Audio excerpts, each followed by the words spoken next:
حاجت مند کو، ضرورت مند کو صدقہ دینا اس کا ایک اجر ہے، اور عزیز و اقارب رشتہ دار کو صدقہ دینا اس کا ڈبل اجر ہے۔ یہ آپ حدیث پاک سنیں گے۔ اس سے پہلے آیت مبارکہ ہے، پارہ نمبر ہے 15، سورت ہے بنی اسرائیل، جس کو سورت الاسراء بھی کہا جاتا ہے، آیت نمبر ہے 26۔ وَآتِ ذَا الْقُرْبَى حَقَّهُ وَالْمِسْكِينَ وَابْنَ السَّبِيلِ وَلَا تُبَذِّرْ تَبْذِيرًا، اور قرابت داروں کو ان کا حق ادا کرو، یعنی ان کو صدقہ خیرات، زکوٰۃ، یہ سب سے پہلے ان کا حق ہے۔ صلہ رحمی اس کے ذریعے اور باقی سخاوت کے ذریعے ان کا یعنی جو خیال کرو، اور محتاجوں اور مسافروں کو بھی دو، اور اپنا مال فضول خرچی سے مت اڑاؤ، یعنی مال کو اللہ کے رستے میں خرچ کرو، ضائع مت کرو۔ یہ آیت مبارکہ ہے۔ آگے حدیث پاک ہے جس میں ذکر ہے کہ انسان اگر صدقہ دے کسی غریب آدمی کو تو اس کا ثواب ضرور ہے، لیکن ڈبل ثواب اس وقت ملتا ہے جب کسی رشتہ دار کو صدقہ کیا جائے۔ یہ حدیث پاک صحیح الاسناد یہ حدیث پاک ہے، اور اسے امام حاکم نے اور سنن نسائی میں اور ابن ماجہ سنن ابن ماجہ میں یہ حدیث ہے۔ عن سلیمان بن عامر رضی اللہ تعالیٰ عنہ عن النبی صلی اللہ علیہ وسلم قال الصدقۃ علی المسکین صدقۃ وہی علی ذی الرحم سنتان صدقۃ وصلہ۔ حضرت سلیمان بن عامر رضی اللہ تعالیٰ عنہ سے روایت ہے کہ حضور نبی اکرم صلی اللہ علیہ وآلہ وسلم نے ارشاد فرمایا، کسی حاجت مند کو صدقہ دینا صرف ایک صدقہ ہے، اور یہی صدقہ رشتہ دار کو دینا دگنا اجر رکھتا ہے۔ ایک صدقہ اور دوسرا صلہ رحمی۔ اسے امام نسائی، ابن ماجہ اور حاکم نے روایت کیا ہے، اور امام حاکم نے اسے صحیح الاسناد قرار دیا ہے۔ دوسری حدیث پاک ہے،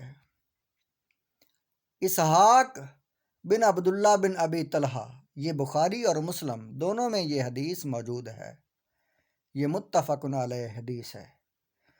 اسحاق بن عبداللہ بن ابی طلحہ روایت کرتے ہیں کہ انہوں نے حضرت انس بن مالک کو یہ کہتے ہوئے سنا کہ مدینہ منورہ میں کھجور کے باغات رکھنے کے لحاظ سے حضرت ابو طلحہ انصاری انصار میں سب سے مالدار تھے، اور انہیں اپنے سارے باغات میں بے رہا زیادہ پسند تھا جو مسجد نبوی کے بالکل سامنے تھا۔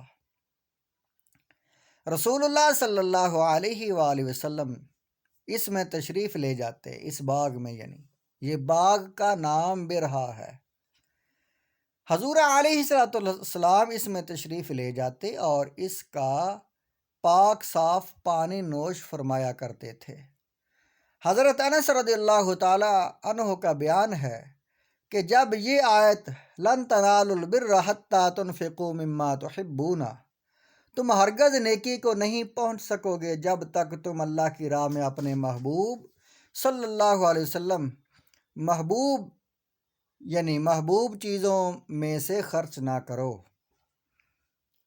اس وقت تک تم نیکی کو حاصل نہیں کر سکو گے۔ یہ پارہ نمبر 4 کی آیت ہے کہ تم اس وقت تک نیکی کو حاصل نہیں کر سکو گے جتنی دیر تک پسندیدہ چیز کو خرچ نہ کر لو، محبوب چیز کو۔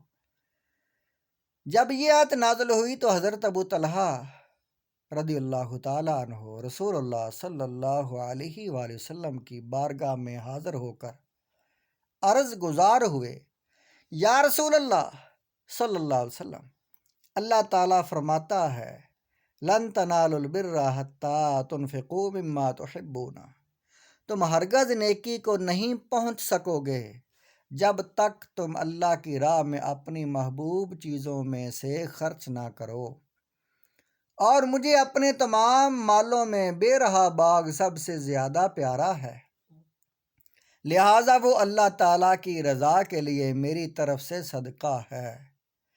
میں اللہ تعالیٰ کے ہاں اس کے اجر و ثواب اور نیکیوں کے ذخیرے کی امید رکھتا ہوں۔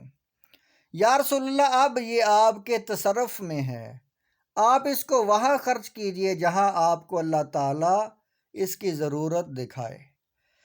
رسول اللہ صلی اللہ علیہ وآلہ وسلم نے فرمایا، شاباش، یہ سودا تو مفید اور نفع بخش ہے، یہ سودا تو مفید اور نفع بخش ہے۔ تم نے جو کہا وہ میں نے سن لیا، میرا خیال ہے کہ تم اسے اپنے قرابت داروں میں بانٹ دو۔ حضرت ابو طلحہ رضی اللہ تعالیٰ عنہ عرض گزار ہوئے، یا رسول اللہ، میں اسی طرح کروں گا۔ لہٰذا حضرت ابو طلحہ نے وہ باغ اپنے رشتہ داروں اور چچا زاد بھائیوں میں تقسیم کر دیا۔ یہ حدیث پاک بخاری اور مسلم میں موجود ہے۔